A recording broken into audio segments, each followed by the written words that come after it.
Ah, the joys of having a convertible car. You can breathe the fresh air and listen to the animals just chirping and scurrying around. What is that noise to disturb you?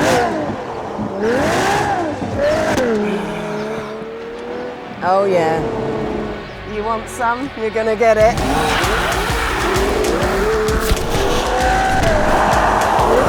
Giving it full beans, and now we're full. And I'm spun.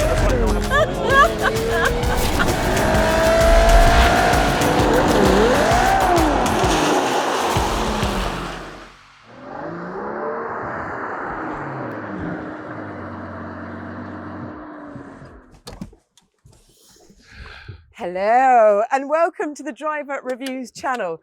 I'm Vicki Butler-Henderson and we are joined by the legend Tiff Needell. Hello, Tiff. Lovely to be back, Vix.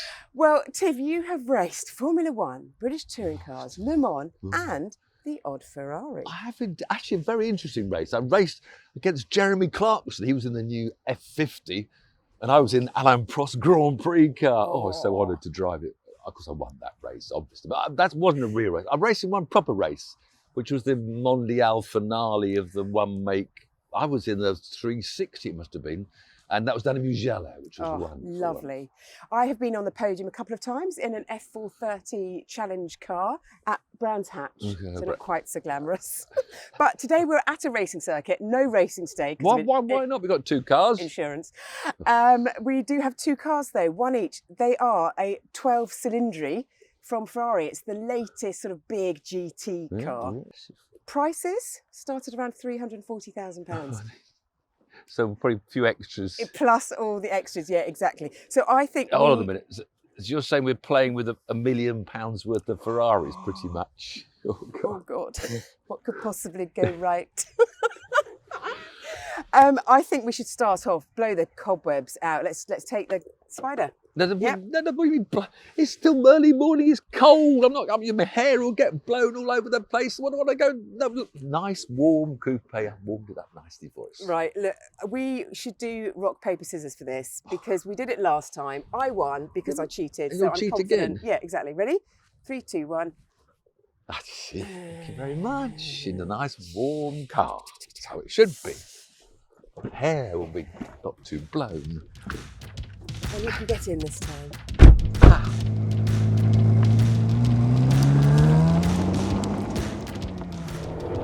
Now, before we get into more details about this particular car, can you remember the first Ferrari that you ever drove? Oh, my mate Frank the Fish, he's 246 Dino. Why was he called Frank the Fish? Hang on. He was a jellied eel merchant. Oh. He still is, Frank the Fish. A successful one.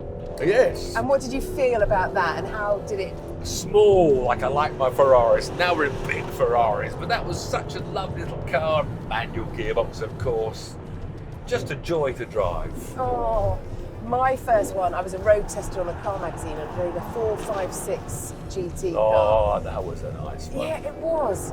A lovely bit of kit. And I remember, because I just was old enough to drive it because of the insurance issues. And that was quite special. So I've got a soft spot for that. Do you have a soft spot for your first Ferrari? Well, all Ferraris. I mean, I grew up, watching Mike Hawthorne be world champion in a Ferrari, the first British world champion, 1958, when I was a little toddler. So Ferraris, because I was a racing fan, they've always been so special. Haven't they? Le Mans winners and Grand Prix winners, the Prancy horse, the story of Enzo Ferrari. It's just wonderful, legendary stuff. And what about this car's predecessor then? The 812. No, I never drove that. The last car I drove was my favourite, the FF, but the next one, which was the GT. Lusso. I'll get on to names. I'm going to get on to names in a minute because I love the FF. Why not just keep the word FF? Yeah. It was a Ferrari four-wheel drive. Yeah. And that was simple. But Four-seater, four-wheel drive FF. I love that and car. they've dropped it now, haven't they? So that was my favourite Ferrari. I mean, a friend of mine had an FF in South Africa. Use it everyday work. Yeah, love it. But now, what I have to buy Pure sangue. Which is not an SUV according to Ferrari. No, but no, it's not.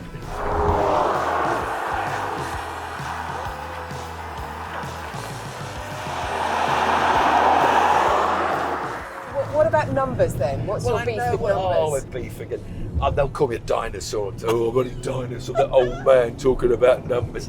I mean, as I grew up, the lovely name, like a 355, it related to your engine. Like it was a 3.5 litre with 5 valves per cylinder the first time. Yeah. Then the 458 was a 4.5 litre V8. And you know, the predecessor of this car, we had the 575 because it was 5,750cc, and then it was replaced by the 599, which was 5,990cc. Very good numbers, Tiff. But then they started putting words. In the last 20 years, we had more and more words. Because the 599 was replaced by the F12 Berlinetta. So they put a word in now. Yeah. I mean, okay, it was an F, it was a Ferrari 12-cylinder, a little bit of secret.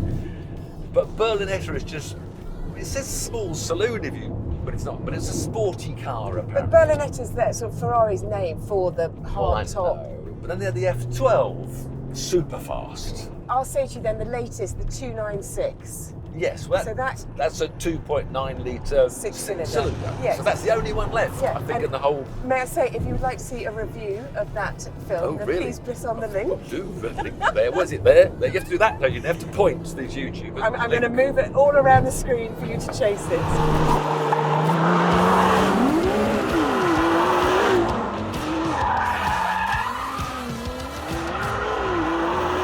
And now they've come up with this. The trouble is, in English, you just say it's a 12-cylinder. Well, that's not very exciting, is it? But do you have to say 12Cilindri? 12Cilindri. Okay, then in Italian it sounds good. Most things in Italian sound good. But we've lost the traditional numbers meaning something. What have we got? We've got Romas, and we've got, what else have we got in the range now? What's after a Roma? I can't remember what's that called. See, because we don't remember them now because they're names. Anyway, so were you happy with this name revolution then, or would you rather? No, I'm good. I'm super good with it, but I do like the numbers to mean something. I'll tell you what, this turns in beautifully. Does We're it? in a rather greasy, wet, cold Llandow Circuit at the moment, which isn't the safest place to be let loose in. 800 and how many horsepower? Yeah, 830 horsepower. So this has got a bit more horsepower than the 812 Superfast. Oh, see that? Yeah, that's really good. Yeah, I mean, you don't want to be too ambitious with the steering. You've just got to lean it in, and it's just there. So then, this 12-cylindri, it has got 30 horsepower more than the 812 Superfast, but in competiciones, track focus guys, it is the same. And this revs to 9,500 RPM. Just did 104 miles an hour in a flick. All this horsepower, though, I mean, it's all getting a bit out of hand. I have to say, because you have to now have traction controls and ESC on a wet, slippy surface to take away that horsepower. And I always say 1,000 horsepower, it's getting silly because you don't use it because the computer will stop you using it, otherwise you'll crash.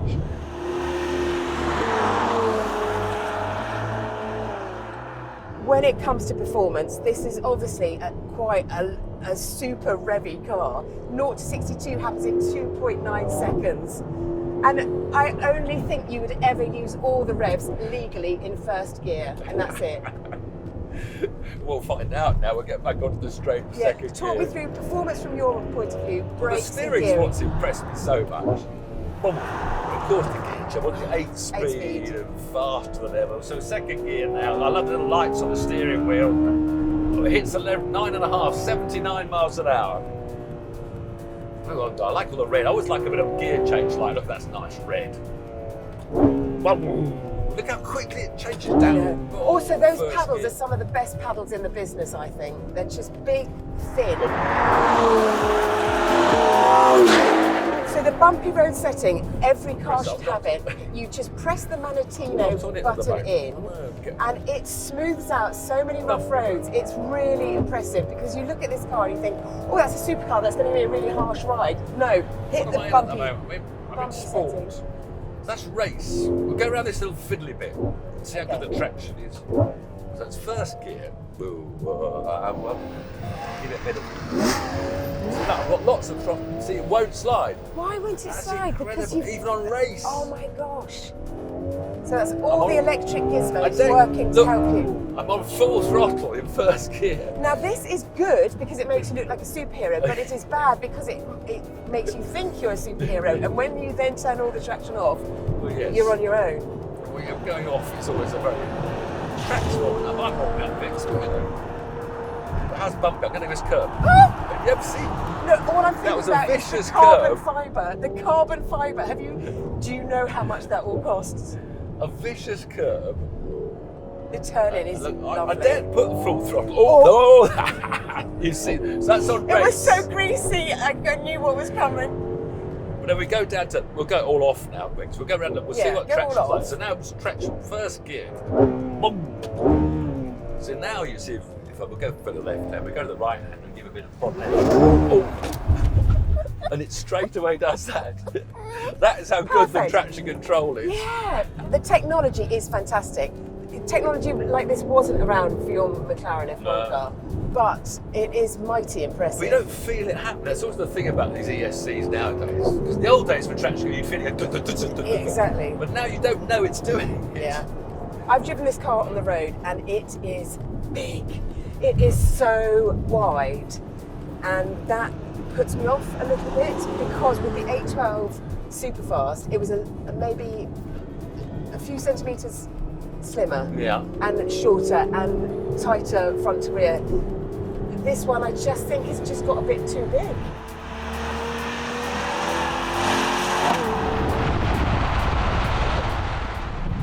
Can we think about three specific things now, my lovely? Number one. All at the same time. No, I'll do it bit by bit for you. Aspirated torque curve. Yes. So. Well, I read about that. I mean, the point is that all these big V12s, modern engines, especially turbos, and of course the wonderful electric cars, they've got too much torque in a lot of aspects of road driving. Yeah. So torque, which a lot of people rave about, always got more torque. Well, torque is the thing that will break your traction. Yeah. Right? So because it's a lever arm. Yes. And there are lots of occasions when you get too much torque and that spins the wheels. Like when we have been a hooligan just then. Yeah. In first gear, this has got probably too much torque because it's snapping me sideways. Yeah. But obviously, the engineers don't really design the car for hooligans like me in first and second gear, flooring the torque. And where they're worried about is that more road driving situations. So we're going to say third gear where we are now. Yeah. So we're doing what, 53, 54, and they pull out to overtake and they floor it. Yeah. Then an average driver might get too much torque, which would cause instability. Yeah. So what they've done is at certain gears and rev ranges, they artificially take away your torque. The next thing to discuss, active aero flaps. So I don't know whether you can see them at all in any mirrors, but at 37 miles an hour and above, we have little flaps that open up and they can give up to 50 kilograms of downforce when you're doing 155 miles an hour. When you'd ever get to use all of that, I'm not too sure. Stupid sales gimmicks. At 155 miles an hour, you've already got, what, 50-50 weight split. You've already got 800 kilograms on the rear tyres, and they think adding 50 is going to make any difference at all. But at normal speeds, we just talked about the torque settings at normal road speeds at 60 or 70.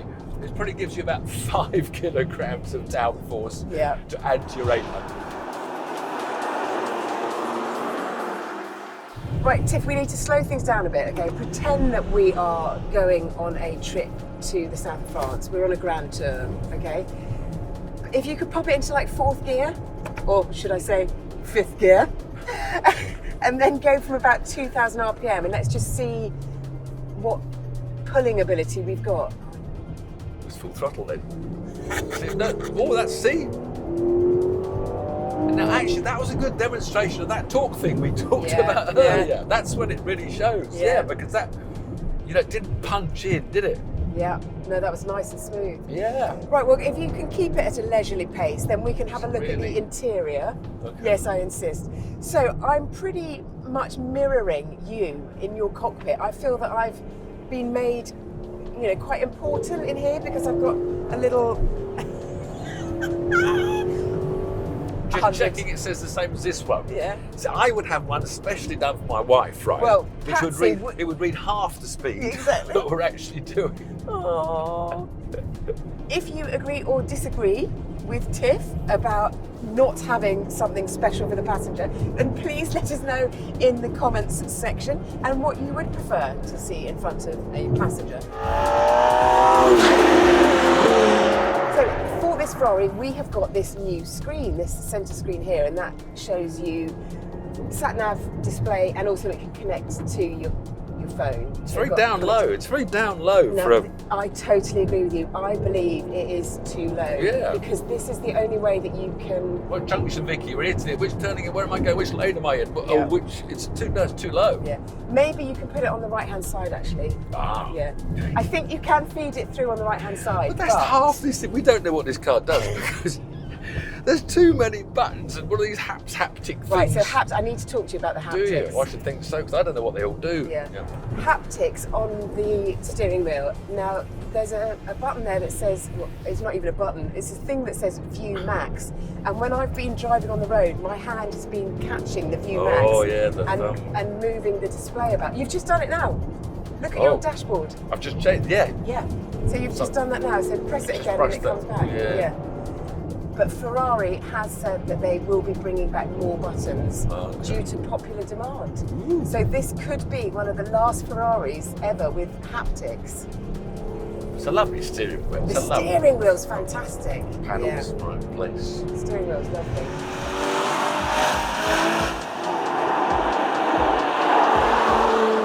How are you finding the seats? Very good. I've got very good seat adjustment. This one's quite comfy as well down here, which I can pull in the cushions and lumbers. It's got you can have a massage. Massive 5 different massages. All sorts of choices, backs, fronts, so but I would never use it. That's the trouble. All these things. Every car I get into, there are all these sports modes and modes. I just drive it as it is, to be honest. And in the boot, there is enough room for you and I to go away for 4 or 5 days with a little suitcase each. Tiff, I think we deserve a little bit of a break. Could you make us a cup of tea and I'll go and check and make sure that the tyres are still on there? What about the fast laps? You haven't talked about me doing the fast laps. What fast laps? Easy, now it's my foot. Go past the camera, giving it full beans, and now we're talking. There's a drone up there, and then we brake, look at the brakes and brakes. Down, third, down the, slightly up down the corner. Get in the slide. This is and I've spun it, no, I haven't. Keep it going, keep it going. You see, too much talk. You mean this is what we really want? What a car! What a car! What a car! What a car! 115 down to... We need a bigger track, Vix. 70. Can you give me a bigger track?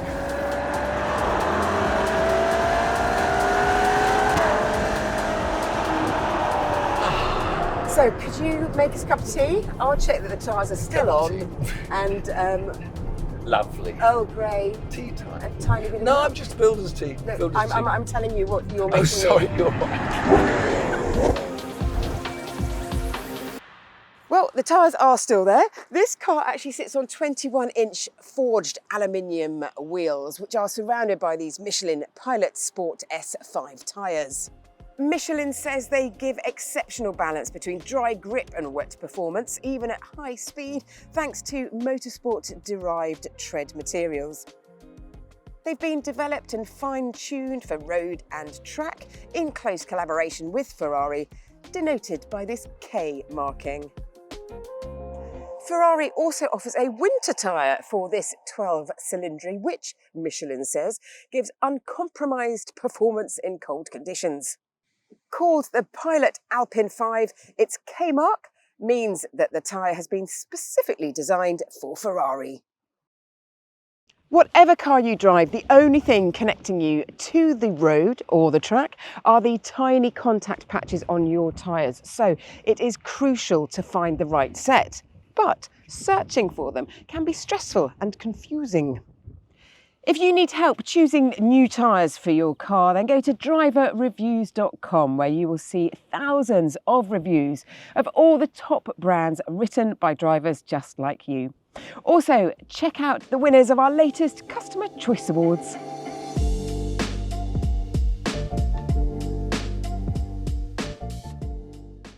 First of all, you make a very good cup of tea. Well done. Thank you, darling. Nothing but the best for you, obviously. So what do we think about the styling? I can't talk about styling yet because you know what's upsetting me already. Oh, it's the colour, the yellow well, car. You brought me a yellow M5, but I said I don't like it, and now you brought me a yellow Ferrari. Ferrari shouldn't be yellow. Just me. It's just I know. It's a thing I've got. I mean, you see, I always say yellow makes the car look bigger. And when the best way yellow cars, like a Fiat 500, yellow perfect. Yeah. Now look at those two. Do you not think your little sky blue machine looks smaller? It does. Doesn't It looks so much smaller than that yellow one. You're right.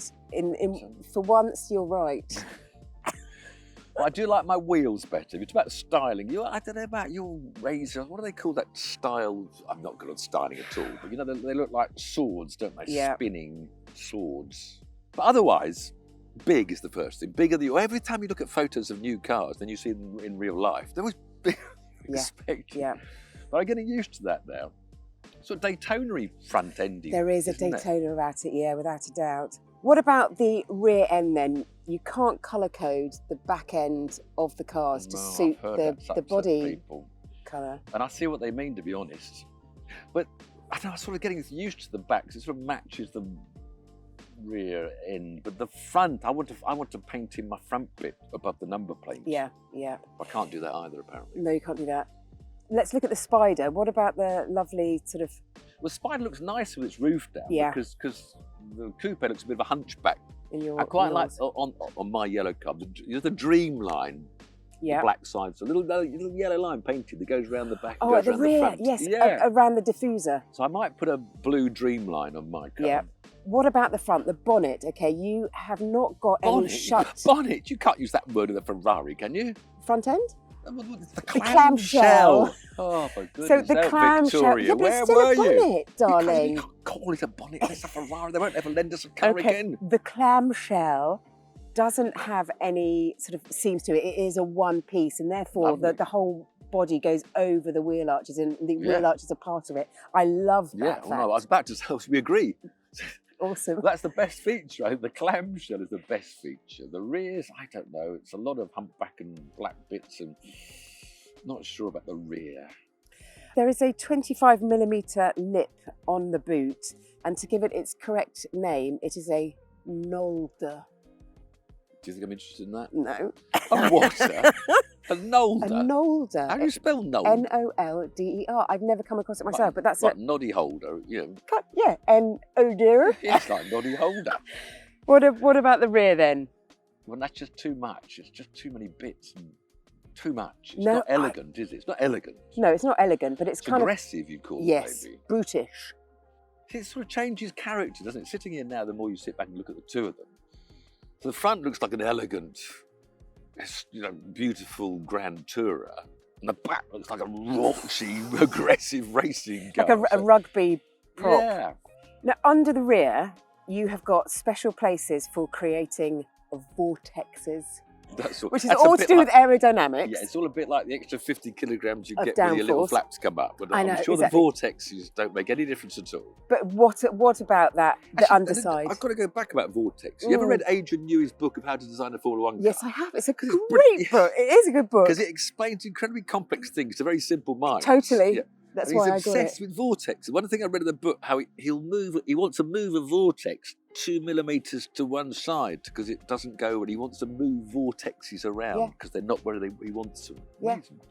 What do you think about having aerodynamics as such a big thing on road cars? Just good for the PR department and nothing else. And that's it. Yeah. I hate bolted on wings like the Porsche 911 GT3. I hate if it's a flowing part of the car, like I suppose it is the rear, but the trouble is the big black carbon fibre spoils that image. You're older. But I don't like added on big wings stuck up in there. It looks stupid. They're all racing cars. In fact, this more hypercar stuff is getting stupid because to me they're just like a racing car raced in the 90s, you know, Porsche 962 or something. They're designed to be on racetracks. I quite like the little louvers in the clamshell, by the way. I don't know what they do. I suppose they feed air. Air goes out. I think goes in at the front and up and out at the top. Now, boot space, you get 270 litres of boot space in the coupe, okay, which is exactly the same amount that you get in a Volvo XC90 with all of its seats up. So you could say that this car has got as much boot space as in an SUV. Completely lost me there. It's the first time I've got to try and visualise 270 litres. Yeah, which is why I've given you litres are things you pour liquid into, not suitcases and useful space. Two decent wheelie suitcases there for a 4-day trip away. Same as an XC90 with its seats down. Who's come seats up up. with this factoid? Seats up. Oh, seats up. Seats up, yeah. Well, yeah, that's from SUVs. Yeah. Don't have any depth of boot, which is why you should have an estate car, which has got a much better depth of boot because it's longer and sleeker. There we go. Thank you. The Spider, of course, has a little bit less.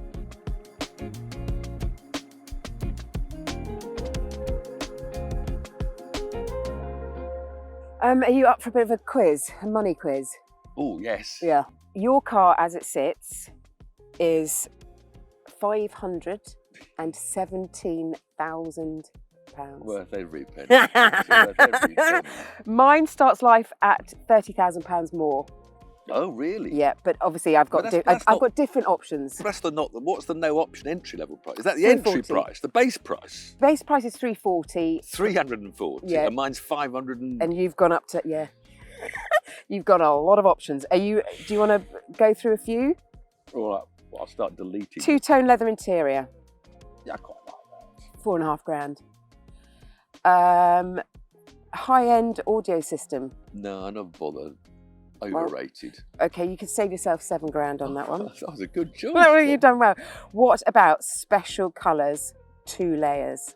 Where? The seat, interior or outside? No, I think this is outside. I haven't got any special colours, 2 layers, have I? You clearly have. Black and yellow. Oh, I thought black isn't a colour. I want my money back. Well, anyway, whatever it is, you've spent £22,500 on that. Really? Yeah, I know, it's a good one, isn't it?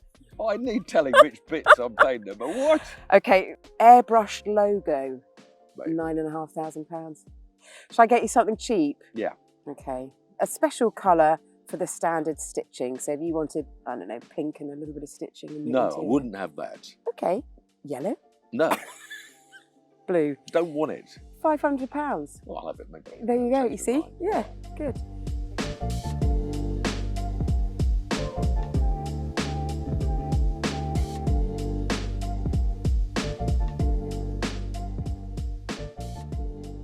Could you potentially say that the Spider is the ultimate GT car because it's got that V12, it's got all the equipment, all the power, and you can get a tan.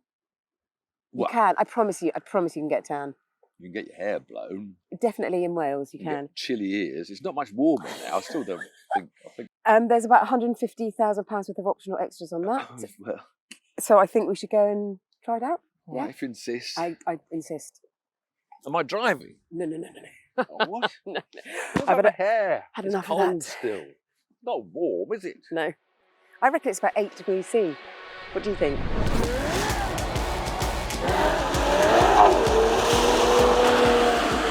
We are in Wales. I told you we were going to get a tan. We had such a good tan that we've now got it washed off. Is my hair moving yet? Washed Look, off. my hair's moving and we're only doing 40 miles an hour. I know, but, right.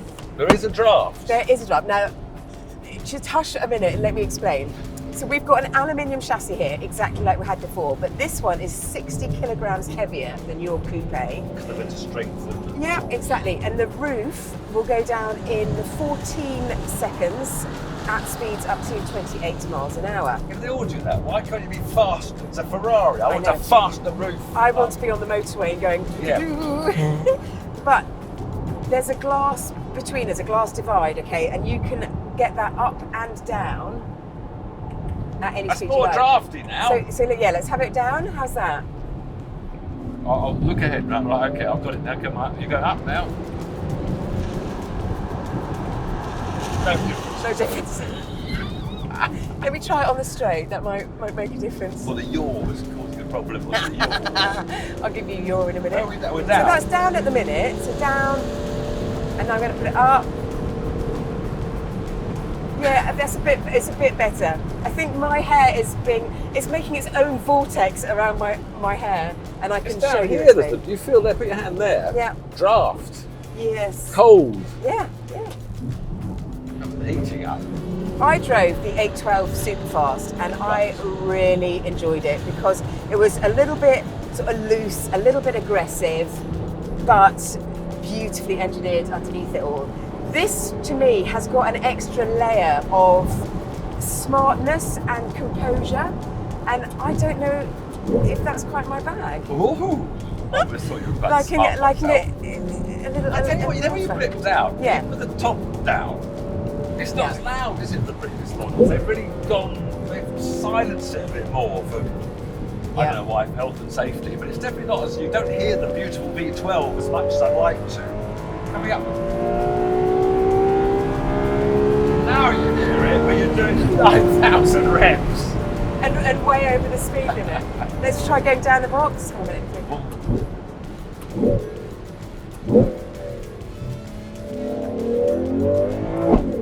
I think the noise is probably best appreciated at lower speeds in towns when it reverberates. Tunnels exactly, reverberates around. You get to a tunnel. No I love about tunnels Ferrari, you just pull both pedals neutral. Whoa, and then put the gear back in again. Or just have you sitting alongside me doing it. Yeah, that's true. That's another way.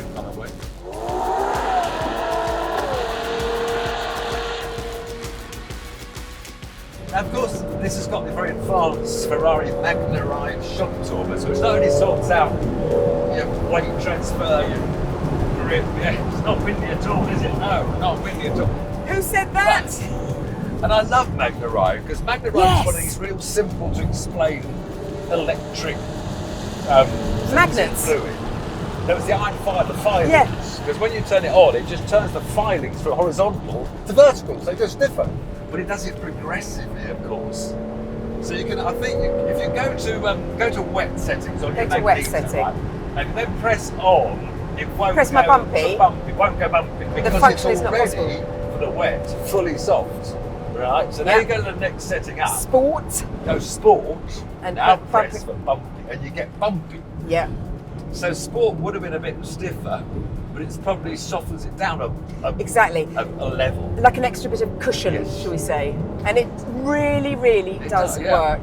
But of course you can't get it with the ESC off, you can't go bumpy. But also you can't feel it on this racetrack, but you definitely can feel that bumpy setting on a bumpy road. Feel it over the curves, we did. You did. Piff paf. You did.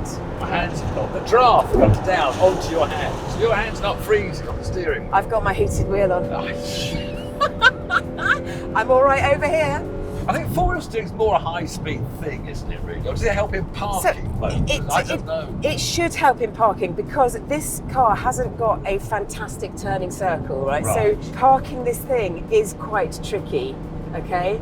So because of its sheer size and the fact that it isn't as, the turning circle isn't as great as it could be. Right. So it's very helpful to have anything extra.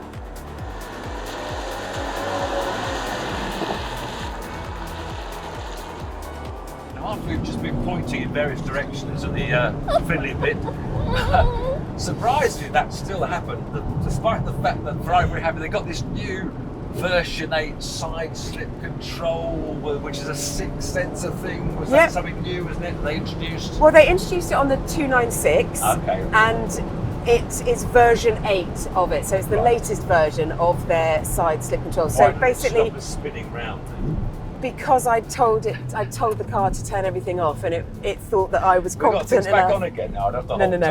No, we're doing all right for now. So what is this 6 sensor? So I presume it used to be a 4 sensor. Exactly, and now they just added another layer of yaw, Y-A-W, so that it's like a safety blanket. If you've got the steering at a certain angle and the throttle at a certain angle, the car will understand if you've got this covered. But do you know what the frustrating thing is that you and I love to do a slide, but that's like a beautiful one, a smooth one, right? I don't like these ones today at all. So why is it that this car isn't doing it today? Too much power, too tiny a track. Long wheelbase, so it won't take a big slip angle. And of course, when you brake the traction, it brakes it big time. It's very hard to sort of half brake the traction. Oh. See, I thought about second gear there, but it's not really, is it? Oh, and then I'm not going to kill But him. the trouble is, you know that you catch the first one, right? Yeah. But to get a drift working, then you have to reapply the throttle to continue the slide. Yeah. But you know that if you reapply the throttle, you get too much. Yeah. It's gone. Yeah. Can we go home now? I'm cold. I want a car with a roof.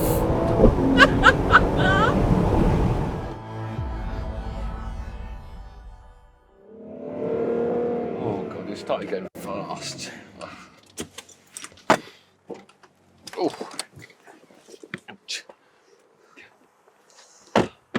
Tiff, we need to talk about the competition. And the direct rival comes from Aston Martin. They've got the Vanquish, and then of course the Volante open top is a little bit heavier, a little bit bigger.